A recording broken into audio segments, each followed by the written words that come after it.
The moment we all been waiting for. There has to be a verdict on this.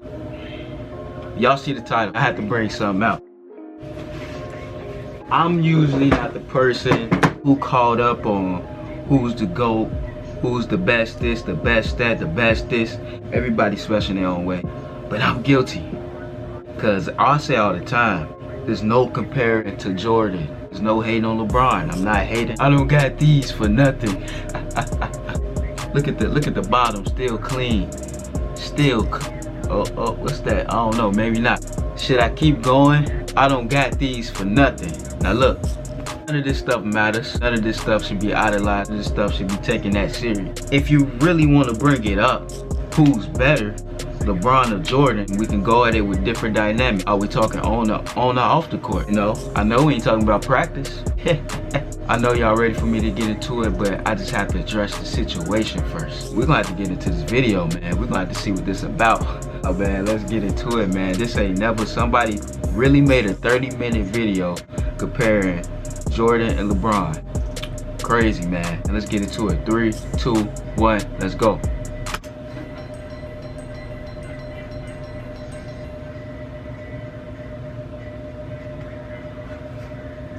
When you're good at something, you'll tell everyone.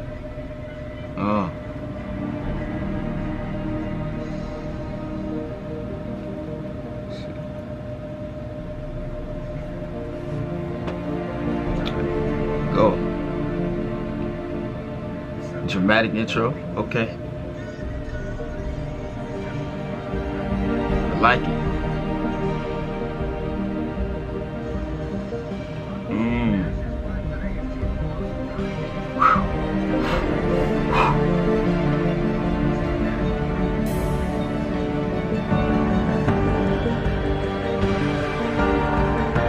Flying. Ooh, look at the explosiveness. Yo, hey, that's crazy watching this back to back like that. Ooh. I'm kind of getting chills, man. All right, let's get it. Let's go. Let's get it rolling. Come on. Jordan versus LeBron. LeBron versus Jordan. It's a debate that has captured the public's attention for the last several years, especially after this moment in 2016, when LeBron James beat the Golden State Warriors to win the 3rd championship of his career. In LeBron's own words, that one right there made me the greatest player of all time. That's what I felt. I was like, that one right there made you the greatest player of all time. But did it? Is everything since that moment simply icing on LeBron's cake? Or is LeBron destined to finish his career in Michael Jordan's shadow? We've all heard the arguments from LeBron supporters. He's bigger, he's stronger, he's faster, he's more durable. And from Jordan supporters. Michael Jordan was merely 6-0 with 6 MVPs in the finals. But the GOAT debate isn't as simple as the pundits make it seem. There are a number of factors relevant in determining the greatest basketball player of all time. In fact, I would say there are 5 things that really matter when determining the GOAT of any sport. These criteria are, in no particular order, accomplishments, longevity, winning, statistics, and what we'll refer to in this video as the eye test. And to be the GOAT, you don't need to be the best in any specific category, but you need to be pretty good across the board. So simply winning 7 championships, like Robert Horry did, isn't enough to get you into the conversation. Oh my goodness. When we're finished with this video, it'll be plainly obvious that one guy comes out on top. But before we get started, I want to clarify that this is not a comparison of legacies. It's about who was the better basketball player. Okay, if we were I gotta pause it right there.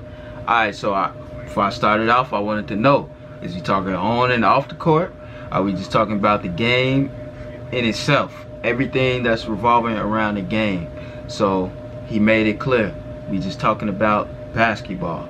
So you could be talking about who's the better humanitarian, you know what I'm saying? You could be talking about a lot of different things. So say we strictly talking about basketball. Let's get right back. About legacies, Jordan's is nearly untouchable. Not only did he lead basketball to global popularity, he helped transform Nike into an empire. changed the way players played and how they dressed, and he even made it cool for guys to be bald. And while those things certainly contribute to MJ's iconic status, they don't make him a better player on the court. So let's evaluate the criteria that matter, and we'll start with individual accomplishments. That's legacy. Take a look. Sure. Jordan had more regular season MVPs, twice as many finals MVPs, 9 more scoring titles, and several more selections to the NBA's all-defensive team, including once being named Defensive Player of the Year. All-Star team. LeBron has more All-Star appearances, that's automatic. But that's largely due to his having played more seasons. In fact, when taking into account retirements and major injuries, Jordan essentially played 13 seasons compared to 17 seasons for LeBron, making Jordan's significant lead in accomplishments all the more impressive. And that's to say nothing of MJ's brilliant college career, which saw him twice named All-American and once awarded College Player of the Year, at a time when the country's best players actually went to college. So regardless of whether you're a LeBron fan or MJ fan, you have to give the accomplishments checkmark to Jordan. The second criteria in our GOAT analysis is longevity. And this one is also a no-brainer, but this time in favor of LeBron. Not only has LeBron played more seasons in the league, but he's had a longer peak than Jordan. Jordan's peak lasted about 10 years, whereas LeBron's peak has lasted 16 years and is still going. And he's been incredibly durable during that time, missing significant time to injury only in 2019. That said, the claim that LeBron has been much more durable than Michael has been a bit overblown. Consider that Jordan played... So he said that LeBron's peak was longer than Jordan's, which is a fact. It's a fact. I give him that. But was his peak as high as Jordan's? I don't know, man. Let's get back. See. In at least 80 regular season games 11 times in his career, including all 82 games an incredible 9 times. Compare that to LeBron, who played in at least 80 regular season games just twice, and in all 82 games just once. So both LeBron and Jordan get high marks for their durability. But durability aside, the bottom line is that LeBron has sustained his level of excellence for a much longer period of time than Jordan, which puts the longevity checkmark squarely in LeBron's corner. That brings us to the third GOAT criteria, winning. As we all know, Jordan won 6 championships. LeBron has won 3. Jordan is 6-0 in the NBA Finals. LeBron is 3-6. Yes, LeBron has made the finals 9 times compared to only 6 times for Jordan, but let's not pretend that making the finals is the same thing, or even close to the same thing, as winning a title. Take a prime example from another sport, the Buffalo Bills. They're the only team in NFL history to appear in 4 consecutive Super Bowls. But is there a single player or fan of that team that wouldn't trade all 4 of those appearances for just 1 Super Bowl win? Frankly, talk to any fan whose team lost the season's final game and ask them how they felt afterward. Almost universally, their feelings are of sadness, anger, and disappointment. And that's just the fans. For players, those feelings are only magnified. Listen to Charles Barkley talk about losing in the NBA Finals. And I was just in shock when it was over because I was frustrated because I couldn't wheel my team past Michael and the Bulls. And first of all, I don't think I've ever gotten over it, number one. But that was traumatic, and it's painful. He said it was traumatic. So we can all stop with this false equivalence between winning the championship and finishing runner-up. In the words of Herm Edwards, you play to win the game. Hello? You play to win the game. Now back to Jordan and LeBron. As mentioned, on basketball's biggest stage, the NBA Finals, Jordan was 6-0. That's a good point. LeBron was 3-6. And frankly, that doesn't even show how lopsided their records really are. In terms of individual finals games, Jordan was 24-11. LeBron is 18-31. And that's because in 4 of his 6 finals losses, LeBron's team hasn't even been competitive. Twice he got swept, and 2 other times he lost 4 games to 1. That includes being on the wrong side of the 2 most lopsided finals by margin of loss in NBA history. Of course, LeBron fans will tell you that the only reason for LeBron's poor finals record is that his competition was so tough. Ironically, some of these same fans criticized Jordan for losing early in his career to a Celtics team stacked with 5 Hall of Famers, and they conveniently gloss over the fact that LeBron reached the finals so many times in part because the competition in his own conference was so weak. During the vast majority of his career, LeBron played in what many dubbed the Leastern Conference because the East was so much weaker than the West. On the other hand, during Jordan's playing days, the East was generally considered the stronger conference, as Jordan had to battle through hard-fought rivalries against the Bad Boy Pistons, Patrick Ewing's Knicks, the Shaq Penny-led Magic, and Reggie Miller's Pacers. That said, if you want to blame LeBron's failure in the finals on the level of his competition, I won't argue with you. But let's also not blow it out of proportion. If you look at the average number of wins of their finals opponents, you'll see that LeBron's finals opponents averaged 60.8 wins per season, whereas Jordan's finals opponents averaged 61.2 wins per season. So as it turns out, both players face stiff competition in the finals. Crazy numbers. But a big reason we don't hold the 93 Suns, the 96 Sonics, or the 98 Jazz in the same regard as some of LeBron's finals opponents is because, unlike LeBron's adversaries, Jordan's opponents never actually won the Larry O'Brien Trophy. Which goes to my original point, that the difference between winning the title and finishing runner-up is huge. And the reason those teams never won the title? This guy. Look. Yeah, man. I gotta pause it. The reason I said that's some crazy stats, and crazy numbers, is because it's starting to get like really intense as far as the comparison, because that's some because that's real close, but it's a big point. It's a huge point to make, you know. So I think that the guy who's gathering the information, he's doing a good job. So. Yeah, man. So let's keep watching, man. Let's see what else he got, cause it sounds like he gonna make a big statement from that. So let's see. I'm not trying to say that Jordan's opponents were as good as the Warriors teams that LeBron faced 4 times in the finals. The truth is that Jordan never played a juggernaut quite like that. But there's a pretty good reason for that.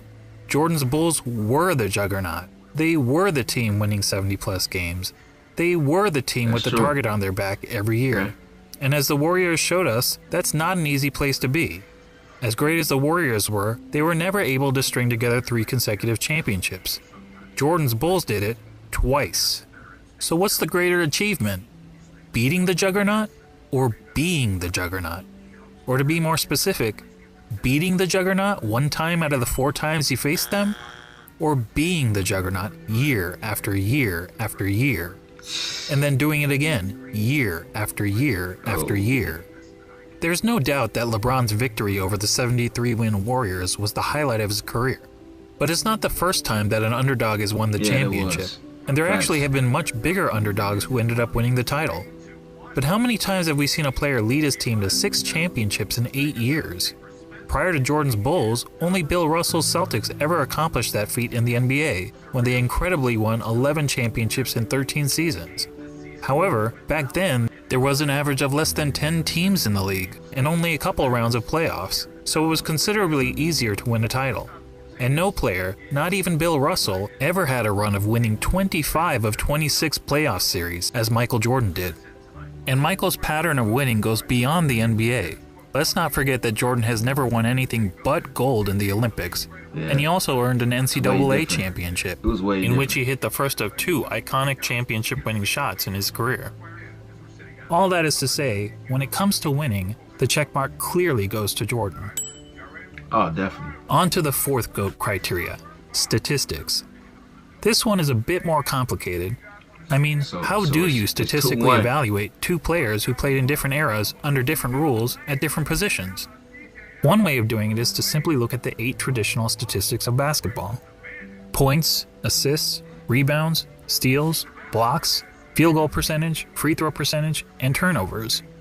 And we'll focus on per-game stats rather than cumulative stats, since cumulative stats, such as total career points and total career assists, really speak to longevity, which is already its own category of the GOAT analysis. Per-game stats, on the other hand, is more of an apples-to-apples comparison. So looking at the 8 traditional stats, we see that Jordan leads LeBron in 5 of them: points per game, steals per game, blocks per game, free throw percentage, and fewer turnovers. LeBron leads in the other 3: assists per game, rebounds per game, and field goal percentage. But that's a pretty simplistic way of looking at statistics. What if we instead turn to analytics? Probably the most well-known analytic stat is player efficiency rating, or PER for short. This metric was created by respected basketball analyst John Hollinger to give an overall rating to a player's performance based on traditional stats like the ones we just mentioned. Y'all, it's about to get intense. Jordan man, has led the league in PER 7 times, LeBron 6 times. Jordan has finished top 3 in PER 10 times, LeBron 9 times. In fact, Jordan has the highest career PER in both the regular season and the playoffs. Another popular analytic stat is win shares. Jordan has led the league in win shares 8 times, LeBron 5 times. Jordan has finished top 3 in win shares 11 times, LeBron 6 times. And when it comes to win shares per 48 minutes, Jordan has the highest career rating in both the regular season and the playoffs. What about box plus minus? Wow. Until recently, LeBron was actually ahead of Jordan in career box plus minus. But after the 2017 season gave Russell Westbrook the greatest single-season box plus minus in history by a wide margin, that was crazy. The architect of box plus minus realized that the stat was fundamentally flawed. So he made some changes to improve its formula. No ships. As a result, Michael Jordan now has the highest career box plus minus in both the regular season and the playoffs. And lastly, what about value over replacement player, which on its face seems to favor LeBron James? Well, value over replacement player is a cumulative stat, and as previously noted, cumulative stats speak more to longevity than they do game-to-game dominance. That said, according to value over replacement player, Jordan owns 6 of the 9 greatest individual seasons ever played, and on a per-game basis, MJ's career rating in value over replacement player is the highest of all time in both the regular season and the playoffs. Are you noticing a theme that's here? kinda messed me up. Not only does Jordan beat LeBron in every ratable analytic stat, he consistently ranks as the best ever across the board. Before we move on from analytics, I want to mention a lesser known Hey, I gotta pause it, man. I feel like anybody that's watching this with me, they should re-watch what he just said. I know it can be confusing when you first watch it, but I get what he's saying. And yeah, man, that's the best thing I can say. Just rewind it if you know. So anyway, let's keep it going. Let's go. That called Game Score, another brainchild of John Hollinger. Game Score measures a player's performance in a single game, so it won't tell us who's had the better career, but it does provide insight into who's had the greatest games. Now, we only have Game Score stats since 1983, so you won't see any mentions of Wilt Chamberlain here. That said, of the 100 highest game scores ever recorded, incredibly 19 of them belong to Michael Jordan. In other words, nearly 1 out of every 5 of the best single-game performances over the last 4 decades has been by MJ. That includes the highest game score of all time for Jordan's 69.18 rebound masterpiece. Comparatively, LeBron has had only 3 of the top 100 game scores. When discussing the GOAT, Nick Wright is fond of asking this question. The aliens come down. You have 1 game to save humanity. Who's your first pick in the history of the world? Well, Nick, I think we have our answer. Now that I've finished drowning you in numbers, let's be real.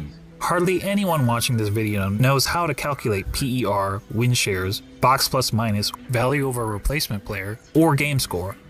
And why should you? This is basketball, not Good Will Hunting.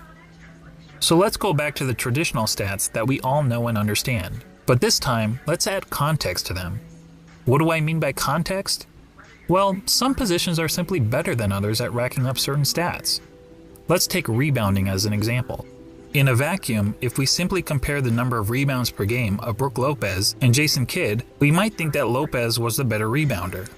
The truth is, relative to their positions, Lopez is statistically one of the worst rebounding centers in NBA history, whereas Kidd is statistically one of the best rebounding guards in NBA history. But even a poor rebounding center can grab more rebounds than a great rebounding guard solely by virtue of their roles on the court. So it makes sense that, to understand the context of a player's stats, we should compare them to the respective positions that they played. When comparing LeBron James to the other small forwards who have played at least 500 NBA games, this is where he ranks. Overall, that's pretty impressive. Now let's see how Jordan compares to all shooting guards who have played at least 500 NBA games. Oh my As good as goodness. LeBron is compared to other small forwards, Jordan is on another level when compared to other shooting guards. He's darn near the top of every major statistical category, and there isn't a single... Pause it. So, I want to know in the comments, would y'all think that this is a fair comparison? Noting that the league today isn't the same league that it was back 20 years ago. Honestly, I think it's fair because you still had great players that was in Jordan positions. I think that the players was. Do y'all think that the players wasn't good enough to, you know, for Jordan era of players versus LeBron era players, or, you know, or do you think it's fair? Let me know, man. Let me know what y'all think, man. Hit up that comment section. Let me know.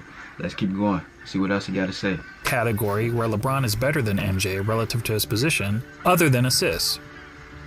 So to sum up statistics, whether comparing traditional stats or analytics, and especially when judging these players in the context of the positions they played, Jordan has a noticeable edge over LeBron. As such, we have to give the check mark to Jordan. And that takes us to the last category in our GOAT analysis, the eye test. And to be clear, by eye test, I don't mean which of these players is bigger, faster, or jumps higher. None of that is relevant unless we're having a track and field competition. And frankly, if physical measurables mattered, then George Murison would be in the GOAT conversation. No, what I mean by the eye test is, if you sat an average basketball fan in front of a TV to watch a player in action, what would he notice that the player is and is not great at? Thankfully, I happen to be an average basketball fan, and I've had the privilege of watching both LeBron and Jordan during their playing days. So unlike a lot of my fellow YouTubers, I haven't merely relied on highlight videos. Here's what my eyes told me when I saw Michael Jordan play, particularly during his playing days with the Chicago Bulls. He was the best offensive player in the game. He was arguably the best defensive player in the game. He had the best mid-range game. Okay, that's facts. He was the best finisher at the rim. He had the best post-up game, which is incredible considering most players who dominated the post were big men. He was widely considered the most clutch player in the game. He was regarded by opponents as the fiercest competitor on the court. He was regarded by teammates as the hardest worker in practice. LeBron cries. And when all was said and done, amongst the other stars of his generation, he was the greatest winner. Now, when you're playing against the elite of the elite athletes of the world, to be the best at any one of those things is pretty remarkable. But to be the best at all of them? I tell you, it's impossible, but for the fact that we saw Michael Jordan do it. And when it comes to the GOAT debate, that's the biggest hurdle facing LeBron. He's basically being compared to a guy who was great at everything and practically had no weaknesses. Seriously, judging by the eye... He said it. He said it. Oh my goodness. I didn't want to say it. I didn't want to say it. Because I hear the noise. I know it. I know what y'all gonna say. I can literally hear the noise in both of my ears. LeBron. Why would you say Jordan has no weaknesses? I know that's what they gonna say. I know that that's what a lot of people want to say. It's just, you know, like you said, you can use the eye test. And you like, what is he bad at? What is he not good at? If you want to say LeBron's a better dunker, cool. But what is Jordan bad at? Just look at him watching this game, tell me what he's bad at. I still don't know. I still don't know, honestly. Let's get back. Test. What's the worst thing we could say about Michael Jordan's game? Probably that he wasn't a very good three-point shooter. Jordan shot 33% from beyond the arc in an era when the average player also shot 33%. So when it came to three-point shooting, is that a weakness, he wasn't though? good. He wasn't bad, he was just average. But remember that Michael played in an age when the three-point shot wasn't a big part of the game. During Jordan's years, teams averaged only 9.5 three-point attempts per game, and Michael himself attempted less than 2 threes per game. And if being an average three-point shooter is a weakness of Michael's game, well, then we also have to call it a weakness of LeBron's game. The difference is that LeBron plays in an era where the three-point shot is a huge part of the game. During the years in which LeBron played, teams attempted on average over 21 threes per game, and LeBron himself averaged 4.3 three-point attempts per game, or 2.5 times as many as Jordan. Despite the increased emphasis on threes, LeBron's career shooting percentage from beyond the arc is only a hair better than Jordan, at 34%. And it's actually slightly below his peers, who averaged 35% from three during his era. But to reiterate, being an average three-point shooter was by far the worst part of MJ's game. For LeBron, it's not even close. LeBron, in fact, has 4 major weaknesses as a basketball player, each of which is readily apparent to anyone who has actually watched him play. First, he's not a good free throw shooter. For his career, LeBron has shot around 73.5% from the free throw line, which is pretty poor for a player who handles the ball as much as he does. In fact, many analysts point out that at the end of games, LeBron shies away from driving to the basket because he's afraid of being sent to the line. I don't know whether that's true, but what I do know is that the odds of LeBron hitting 2 consecutive free throws is statistically not much better than a coin flip. I gotta pause it. I'm sorry. Eye test, he don't gotta continue. I'm sorry if I sound like a hater. Do I sound like a hater? Let me know. If I do, I'm sorry. I'm not a LeBron hater. I don't hate LeBron. Actually, he was my favorite player back in, before D Rose came into the league. I was a huge LeBron fan. Fun fact, if you know me, if you've been around, and you know I'm a Derrick Rose fan, you know, I like Derrick Rose, but man, I was a huge LeBron fan, you know, I guess you could say supporter, whatever. But, so it's no malice. It's no malice at all. There's no hate. There's nothing like that. Even if he beat Derrick, it's all good, man. I don't hold no grudge type to him. I give credit where credit's due. But as far as the eye test, I don't think you passed him, man. I don't think so. But let's finish. Let's go. See what else. Jordan, on the other hand, shot a solid 83.5% from the free throw line during his career. And MJ never shied away from contact at the end of games. LeBron's second weakness is that he's an inconsistent defender. Sure, he's had some years where he was elite defensively, which is evidenced by his numerous selections to the NBA's all-defensive team, but he's also had several years where he's practically been a liability on the defensive end. Compare that to MJ, who during his Bulls days was a consistently elite defender. So in fact, Jordan is the only player to rank in the top 5 amongst all guards in both steals per game and blocks per game for his career. Additionally, Michael led his position in defensive win shares practically every year that he played for the Bulls, an incredible 10 times. LeBron, comparatively, has led his position in defensive win shares on just 4 occasions, and in 5 of his last 7 seasons, he didn't even crack the top 10 at his position in defensive win shares. Now, some will excuse LeBron's recent fall-off on the defensive end as a byproduct of his resting on defense so that he can have more energy on offense. And we can debate the merits of that strategy, but resting on defense is not something Hey man, hold on, pause. We call that cherry picking. He back there cherry picking. Hey man, you can't be doing that, man. Look. Hey man, it's funny, but let's get back into it, man. Let's go. Michael Jordan was ever accused of doing. Heck, even as a 40-year-old, he was busting his tail on the defensive end. But what about the notion that LeBron's been the more versatile defender? That's one of the best blocks LeBron ever. supporters will argue that he can guard positions 1 through 5 on the court, such as when he guarded Derrick Rose for stretches in the 2011 playoffs. But LeBron's guarding the opposing team's point guard or center isn't something that happens very often. In fact, during his career, LeBron has spent less than 5% of his total minutes guarding the opposing player's 1 or 5. So the versatility argument is highly exaggerated. And look, when it comes to versatility, Hometown Buffet may have a more versatile menu than Spago. That doesn't make it a better restaurant. LeBron's third weakness is that he's not a very good shooter. And this is a pretty significant flaw for someone claiming to be the GOAT. I mean, shooting the ball is the quintessential skill in the game of basketball. It's the part of the game that everyone practices, whether on the playground, at the YMCA, or in the NBA. Now, some people will contend that LeBron is actually a better shooter than Jordan because he has a better career field goal percentage. And yes, LeBron's career field goal percentage is 50.4% compared to Jordan's 49.7%. But recall what I said about placing stats into proper context. To help us understand context when it comes to shooting, allow me to introduce DeAndre Jordan and Tyson Chandler. We all know that DeAndre and Tyson were great rebounders and defenders. But what if I told you that they were also 2 of the greatest shooters of all time? That would be certifiably crazy. Yet if you look at all the shooting metrics, field goal percentage, effective field goal percentage, true shooting percentage, both of these guys rank near the top in NBA history. Of course, there's an obvious reason for that. As we all know, both DeAndre Jordan and Tyson Chandler take a lot of their shot attempts on dunks, layups, and putbacks, which are extremely high percentage shots. Well, guess what? So does LeBron James. In fact, every single year of his career, the shot that LeBron James has taken the most has been within 0 to 3 feet from the basket. In other words, dunks, layups, and putbacks.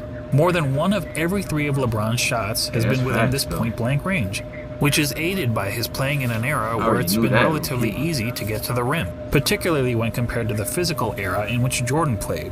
And just like every other player, LeBron is really effective from 0 to 3 feet, hitting over 73% of these shots. But how does LeBron fare from outside this range? According to basketballreference.com, LeBron's shooting percentage from outside 3 feet is 37.5%. It's even poorer in the playoffs where he shoots 35.9%.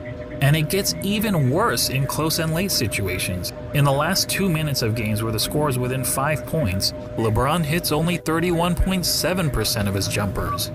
Look, it doesn't take a rocket scientist to know that these numbers aren't very good, which is probably why in the 2013 finals, the Spurs' defensive strategy against the Heat was to basically dare LeBron James to shoot. And keep in mind, this was against LeBron in his prime. Can you imagine an opposing coach using a similar strategy against MJ? Said they was daring. Now, LeBron actually credits the Spurs for forcing him to work on his jump shot, but it's not as if his results have gotten much better since then. Here's LeBron's shooting percentage from outside 3 feet over the last 6 years. Yikes.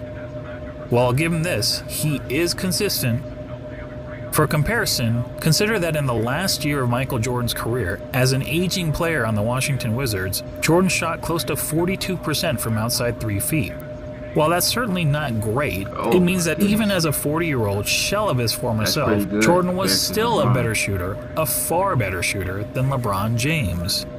Unfortunately, Basketball Reference doesn't have advanced shooting metrics from Michael's Bulls days, when he was a significantly more efficient scorer. But few would argue that Michael was anything but a lethal jump shooter when he was wearing red and black.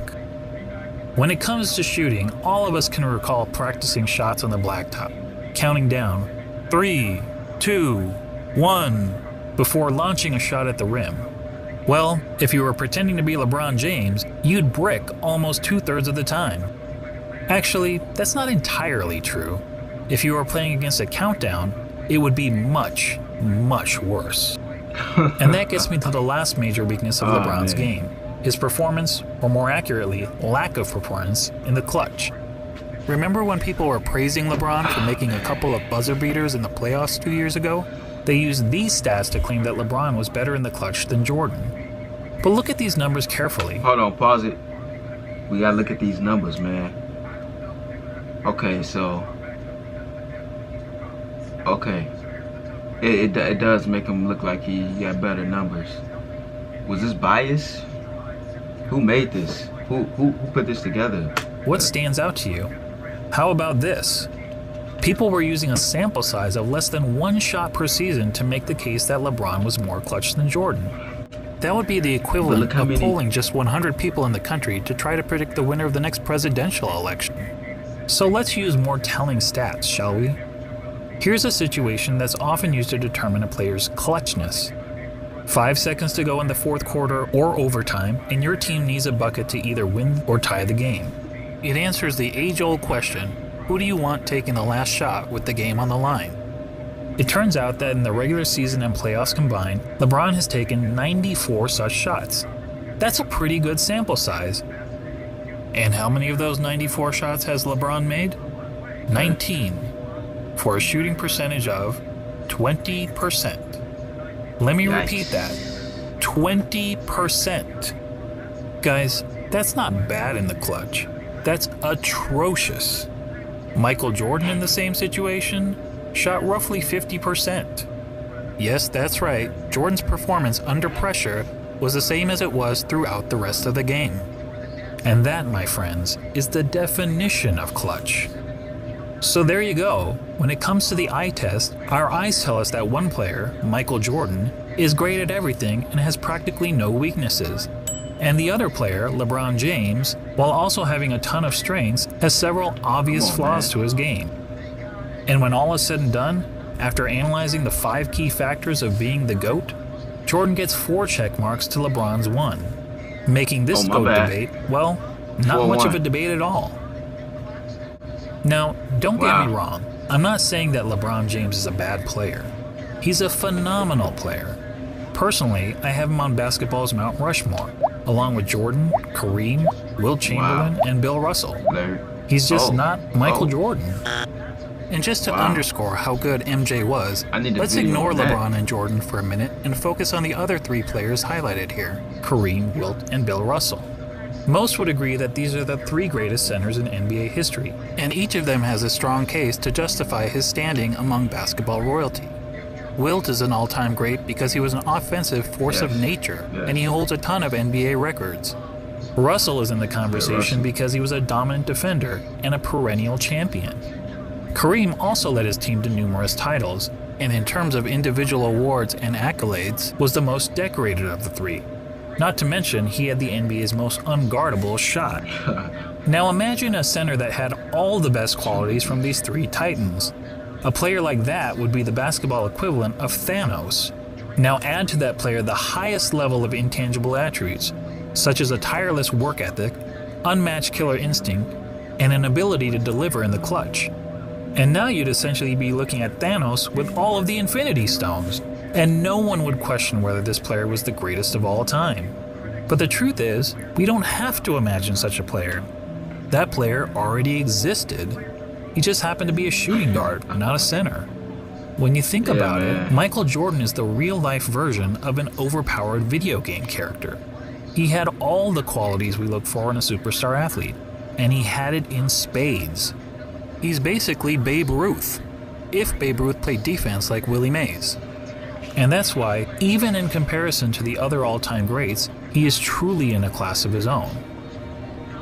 Simply put, he's the GOAT. You know what? I like how you broke that down. You can't, it's nothing I disagree with. It's pretty much seal the deal. It seals the deal, for sure. Over, done, finished. I'm sorry, LeBron. I'm sorry.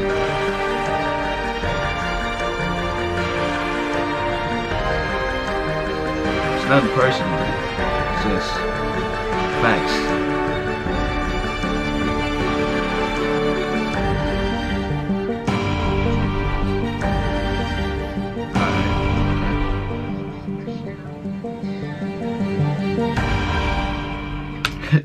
But yeah, man, that's it for this video, man. Look, I just had to be a little dramatic at the end with the dramatic music playing in the background. But nah, man, real, man, to be completely honest and be very serious. That video, I really want to know who disagrees with that. How could you disagree with any of the facts? It's factual. It's facts, it's facts. Unless you can come up with some other kind of facts that oppose to this, this is legit, man. This is pretty much no question from this point on. Who's the GOAT? It's not even close. Yeah, man. Like I said, I usually don't do comparisons. I don't like comparing players. But this right here is not close. It's a far shot. It's by far. I mean, I would hate to start something, man, but let me know what y'all think in the comments.